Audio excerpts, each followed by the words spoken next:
And now, live from downtown Amarillo, Texas, this is the Amarillo Pioneer Podcast. Here's your host and the editor of the Amarillo Pioneer, Thomas Warren. Well, thank you everyone for listening to the Amarillo Pioneer Podcast again this week. And we have another candidate joining us tonight who is running for the Amarillo College Board of Regents in the May 6th election. As a reminder, there are 3 seats up for the Board of Regents this year. 2 incumbents are running for re-election, and there is 1 open seat. So regardless of who wins the 3 seats, Amarillo voters are guaranteed to see at least 1 new face on the board. And the candidate joining us tonight is hoping to be one of those new faces. He is Brady Clark, and we are excited to talk to Brady about all of his ideas for Amarillo and why he's running. But before we get started, Brady, thanks so much for being with us. We really appreciate it. And how are you doing this evening? Oh, I'm doing really, really well, and it is absolutely my pleasure to be on here. I appreciate you guys doing this. No, absolutely. We love getting a chance to know all of you a little bit better and giving all of our listeners a chance to know, because it's so important to know who you're electing to these positions. Absolutely. Well, speaking of getting to know you, let's just jump right into it. Will you tell us a little bit about yourself and what got you into this race for the Board of Regents this year? Yeah, absolutely. I am 46. I'm a native of Amarillo, although I've spent a little over a decade other places. My career has basically been mainly in the nonprofit sector, in both faith-based and secular organizations. And I've typically worked in low-income, multicultural, under-resourced communities, although not exclusively, and kind of worked across the board from community empowerment and transformation to juvenile justice and education, really across the board. But, my passion has always been helping people, growing strong communities, and helping give people opportunities that they may have, but they don't always have access to, and really helping them become the best they can be for themselves, for their families, and for their communities. So got a degree from school down in Dallas in theology, and have just been, very involved here in Texas and across country and across the world in these kinds of activities and this kind of work. Excellent. Well, let's talk about your experience with nonprofits a little, because that's something that is undoubtedly very, very relevant to this job you're running for, because the Board of Regents does function like a board of directors almost for a nonprofit. So Absolutely. Can you tell us a little bit about some individual experiences you've had in your career that uniquely qualify you to serve on the Board of Regents? Yeah, absolutely. And you're right. The nonprofit sector does have a lot of similarities with what the Regents do.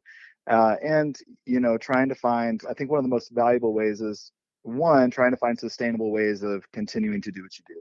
So making sure that you can find sustainable revenue, alleyways, and not, especially on federal funds and state grants and things like that.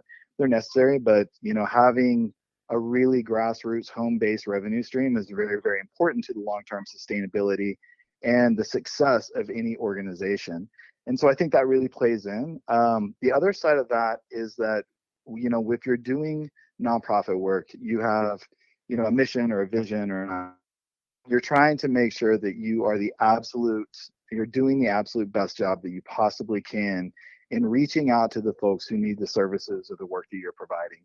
And I think with our community college and our system, what we're trying to do with that in terms of education really goes along those same lines. We want to make sure that we're delivering. I'm stumbling on my words now. It's just it's a Monday night problem. Yeah. I know, right? I know. We'll talk it after that. We want to make sure that we're delivering, the services, which is education, the best way we possibly can, the most sustainable way we possibly can, and to the widest, spectrum in our community that we possibly can. So there's just a lot of tie over with that. I think the other thing is that, being and working with boards, being on boards, you learn how to work with people that, may be CEOs of a company, they may be community workers, they may just be your average person. And to be able to work together and learn that skill set, to be able to come around a common vision, a common goal, and find the most effective and most sustainable way to do that is pretty crucial. Absolutely. Well, let's talk about your priorities. Of course, you are one of the newcomers to the race, and you're hoping to be one of the new faces representing AC this year. So, if you get elected to the Board of Regents, what are some of the top issues you would like to tackle? Well, I think, the first one I've kind of already hit on. So it's building, better systems and better opportunities for financial viability. That's a big deal. There's cuts across the country to community college systems. There's been lots of talk within the state about, how to do these things and how to do them well. So while we may not be looking at that currently in a really crucial manner, we are going to in the future. And so we've got to really do a good job of building good systems and for just financial viability, but also for fundraising. I think the other thing, and this is something that I've been very involved with currently, is we really want to see economic opportunities here in Amarillo and the Texas Panhandle and make sure that we're economically very strong. And we can't do that without a solid workforce that's educated, whether that's degrees, 2-year, 4-year, or whether that's through the trades and what we're offering in certification for those things. So economic diversity and success is huge. And I think the other thing, and this is something I'm very passionate about, is making sure that we have good access across the board, regardless of socioeconomics, to really take advantage of the talent that lies within our community, regardless of what side of town they grew up in, or how they grew up, or how much money they had. We want to make sure that we can provide the right opportunities for everybody. Sure. Well, this might sound like a silly question to you since you're running for the board. But for people listening to this, the school board elections are kind of hot right now. That's kind of the most talked about election outside of maybe like mayor or something. And Absolutely. we hear a lot of controversy about school boards right now, a lot of different opinions floating around out there. And I know 2 years ago we heard this. We heard people saying, AC Board of Regents. Okay, same issues as school boards, critical race theory and things like that. And it's not necessarily like that. And you and I both know that. But can you kind of explain what the Board of Regents does for people who might not be familiar with it? Yeah, absolutely. Excuse me. I think you said it really well earlier. The Board of Regents really functions more as a board of directors. So they are really responsible more for the administrative side of things, the accountability. We're not choosing curriculum. We're not really guiding those types of things whatsoever. It's really make sure that we're being fiscally responsible. It's overseeing the budget. It's looking at bond issues, all of those things that go in, and really being able to hopefully provide a solid board of directors style leadership that represents a community that can give good guidance and get oversight and make sure that our community is really engaged in our community college and ensure that it's meeting the right needs. Absolutely. I think that is a very, very solid explanation of what the board does for people who don't know. Well, along the same lines, we were talking about, making administrative decisions. I want to ask you about probably the most important administrative decision when it comes to the lives of students, and that is the cost of tuition. Amarillo College, one of its great strengths is it's very, very affordable to attend. But like you said, we've had cuts all over the country to community college systems. So what can the Board of Regents do to ensure that affordable tuition remains a key point at Amarillo College to attract students? Well, I think, there's a couple of things. One, it has to stay within, the intent and the awareness of the board to make sure that we're being considerate of that, to make sure that the board is really keeping that in mind in everything, whether that's just enrollment costs, but that also comes down to, how are we able to get our students through? Are we able to get them to transfer, to get degrees, to get certifications? Can they still afford it? Not just to get in, but to stay in. So I think that has to stay on, the consciousness of the board in those decisions. And I think so far they've done a really good job. I mean, we haven't raised tuition at Amarillo College in a long time, which is a really, really impressive thing in spite of all the cuts and the cost of living and how much more expensive everything is. I think the other thing, and I'm pretty proud of our college for this. They really try and wrap around some more supplemental services that help people with just their other needs. So whether that's being able to provide food to students who are struggling, whether it's a new telehealth program and the services are providing that are basically providing insurance for students that may not have it, Or, they actually have some emergency funds for students that are in crisis with housing and some different things that can be used in very specific, situations. Even though our bus system, we all know, is not great here in Amarillo, being able to at least provide that as an option to the students is a big deal. So I think, continuing to look at things that can ensure that, hey, we may not be able to drop tuition, but if we can help provide services for those students who are really struggling, those families that are involved, and make sure that we're helping them with access, that's going to be a big deal. Let's talk about the administrative side of things again for just a minute. Dr. Lowry Hart is the president of Amarillo College, and he's been there for a while now. And I know there have been some bumps along the way, but it seems like he's gotten a pretty solid reception from the community. As a candidate for the AC Board of Regents, how would you rate Dr. Lowry Hart's performance, and do you think he has been the kind of strong leader for Amarillo College that AC needs? I know Russell. We've not really well, but we've spoken at some of the same things, and we've been around each other at different opportunities and events that we've both been able to kind of speak on our strong points and bring the messages of what work we do. And I think he has done a really good job of being very visionary and being innovative and really spearheading some new things and looking at the role of our community college in terms of kind of holistic what it means in our community.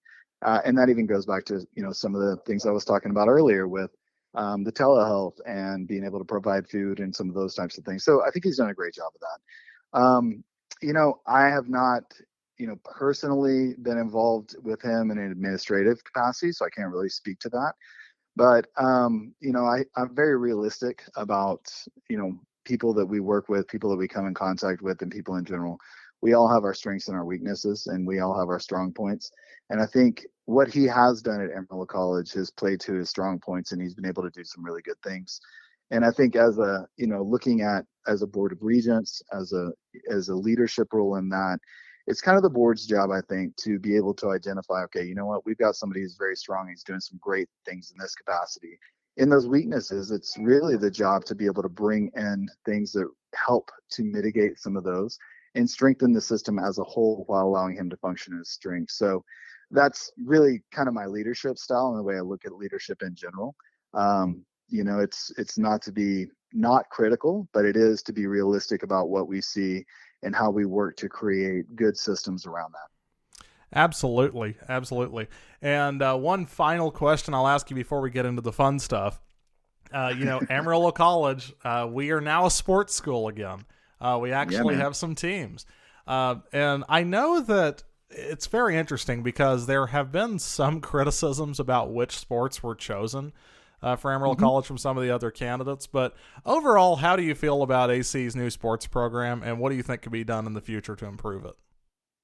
Well, I'm a little biased. I played sports in college, and so I know the value of what that means, not necessarily in a purely academic way, although it does have some benefit to it, but in just what it means is the development of young leadership and being involved in a team type of situation. So I'm a big fan of it. I'm glad that we've got back into that. I think it really adds a little bit more meat and a little bit, just an added bit of extra to our Amarillo College system. I think the sports they chose, in fact, I know about this a little bit. Part of the reason that the sports were chosen is those are actually very economically viable sports. So they're actually revenue neutral. So it's not necessarily that they will bring in a lot of dollars, but they won't cost the school money. That's the goal in the long run. They're actually designed to be that. Baseball is a pretty affordable sport. It's pretty popular. I know cross country seemed kind of out of the blue, but it's a great sport for a lot of people in our community, and it's a very affordable sport on a collegiate level. And volleyball also is one of those as well. It's not a very expensive sport, and it's something that, especially, my daughter played club volleyball. Now having that as an option locally is huge. A lot of people go from community colleges up to a D1 or a D2 school. I think the other aspect of that is statistically, schools that have sports typically increase their enrollment, I think on average by about 17%. So I think it'll be a draw to our school that will also help bring in more students. And, as always, more students helps things keep going. Absolutely. And I will say I'm very excited about Badger baseball. So I Yeah, understand. yeah, it's going to be cool. Well, let's get into some of the fun stuff. We've kind of shaken things up this year with our candidate interviews. We've done these for several years now, and Hmm. every year we do these, we always ask a lot of policy questions. And I remember Cole Stanley's interview when we did it last year. I went back and looked. It was something like we sat here and talked about policy positions for about an hour, and that's great. I love that kind of stuff. But the truth is, Yeah, win or lose, we're all neighbors, and we all have to live in this community absolutely. together, and we should all get to know each other a little better. So this year we have a few get to know you questions that hopefully are going to give our listeners a little more of a chance to know who you are beyond the campaign trail. So if it sounds good with you, we'll just jump right into these. Let's do it. Okay, so first and foremost, what is your favorite thing about Amarillo? That's actually really easy. My favorite thing about Amarillo is the people. I've been really fortunate to work in a lot of communities from very large, like Dallas and the Metroplex there, and villages in Africa, places all over the world. And what brought me back to Amarillo about 13 years ago was actually the fact that we have such a unique heart. We have a strong sense of community. We have a lot of opportunity here. We have people who really do want to take care of their neighbors. They really do want to see the best for their community. So there's a lot of opportunity to do some really amazing things. We've got a great talent base. We've got a lot of creativity. We've got resources, and we have people who have the heart and the desire to see good things happen. And I think that's a very unique thing, and it's one of the most beautiful things about Amarillo. Absolutely. What was your first job? First job was a sacker at, I believe it was the Food King grocery store over off of Western when I was 15. Oh, so you have roots here in Amarillo. Yeah. Oh Um, yeah, man, born and bred. sure. What is your favorite restaurant in Amarillo, and what's your go-to order when you go there? Yeah, so that's a really difficult one because there's so many good places to eat here. Sure. I'm gonna go with two. And they're very different. My first one is actually a restaurant that my organization we help kind of support get going.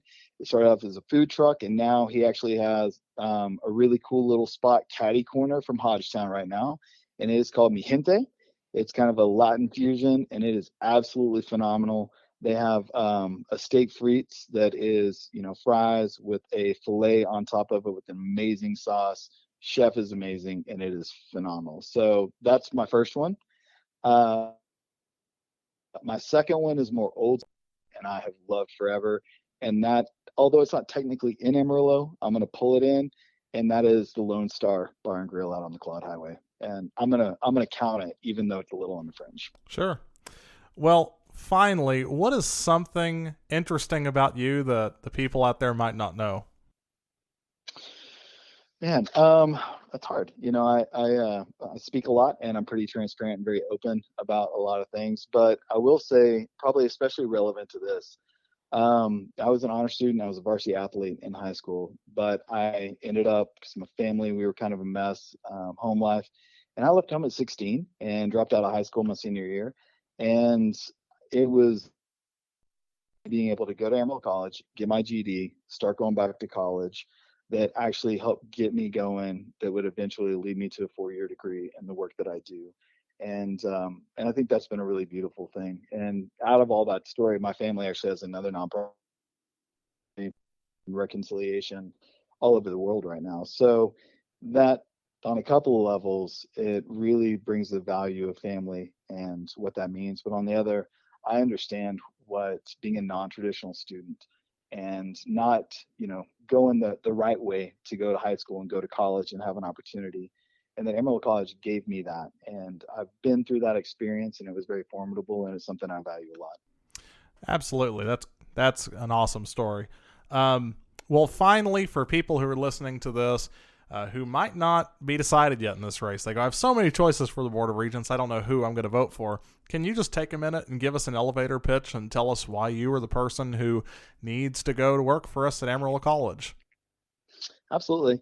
I think really, again, the main thing is I've dedicated my life and my career to making sure that we have opportunities and strong communities here in Amarillo, across the world, and really in the Texas Panhandle. And I think being able to serve as a regent for Amarillo College allows me to be able to bring that talent, that skill, the knowledge base that I've gained from 25 years of doing this, and hopefully allow our community college to be for our community and to be able to be as effective as it possibly can in ensuring that for our current demographic, but also for our kids who are going to have the opportunity to go through that.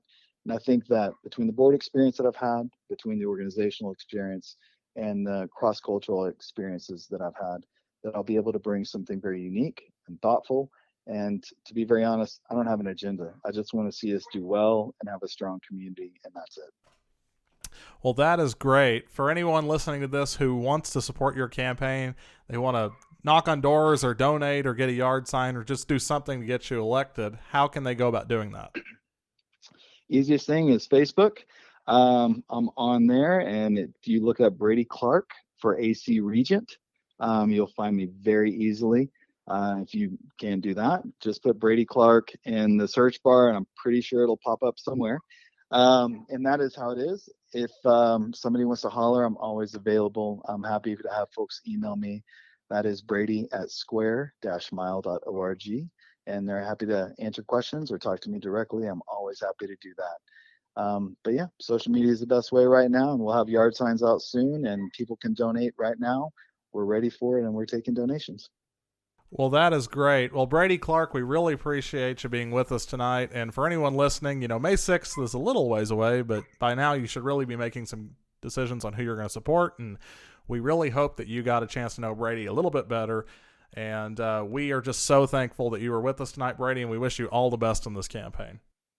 Thank you so much. Again, I appreciate you guys doing this. It's a wonderful service to be able to have these interviews, and it's great that we have a voting, population that is informed and educated. So thank you so much for doing this.